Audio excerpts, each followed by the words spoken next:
دي بقى حاجة ايه، مش عارفة اقول مبشرة، نقول قرم التقطيع، نقول مصفى.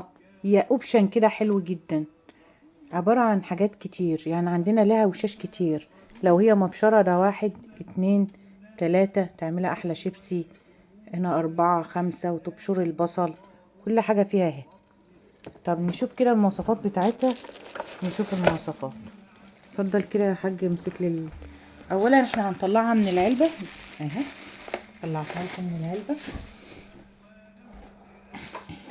نشوف بقى ايه الاوبشن الحلو بتاعها. اول حاجة احنا هنفتحها اهي،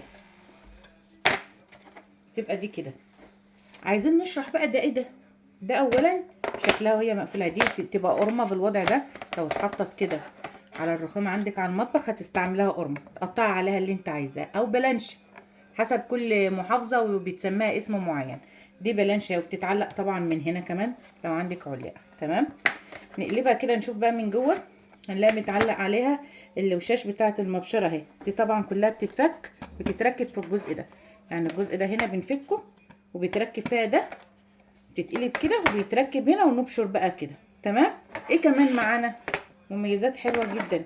معانا كمان السكينه دي اللي شبه الساطور. معانا السكينه ده كمان، يعني من ضمن الطقم السكينه دي بتتركب في الجزء ده، بتتركب هنا كده. ودي كمان بتتقفل عليها من هنا اهو كده اهو، عشان ايه ما تقعش معانا اهي، بقت ثابته اهي. تمام. ومعانا كمان دي كازلك كده صغير للفاكهه للتقطيع زي ما انت عايز.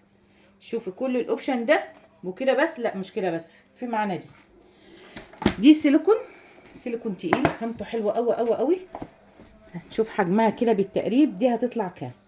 ده حوالي كده ايه، ده 20، حوالي من 30 سنتي كده وكده 20، يبقى 30 طول وكده 20. شايفين انا فتحتها ازاي؟ سيليكون، والسيليكون تقيل نظيف، خامته حلوه قوي قوي قوي. دي بقى بستعملها في ايه؟ هتحطها في الحوض عندك، هتغسلي فيها الفاكهه، هتغسلي فيها الجرجير، تغسلي فيها اللي انت عايزاه. مصفى حلوه جدا جدا جدا. وبعد ما تخلصي بتصفي حاجتك، بتقومي قافلاها كده وعينها في درج المطبخ بمنتهى السهوله. يعني ده اوبشن حلو جدا، توتال حلو جدا، وسعرها ببلاش.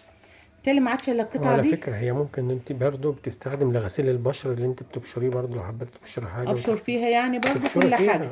مم. البشر فيها. لسه في قطع ولا دي بس؟ في منها. في متهيألي قطعتين او ثلاثة بالكتير. مم. دي سعرها معانا 220 جنيه لصاحب النصيب. يبقى دي بكام؟ ب 220 كل ده. 220 طبعا، ده اسعار بتاعت زمان لصاحب النصيب. عايزة احلى لايك بقى.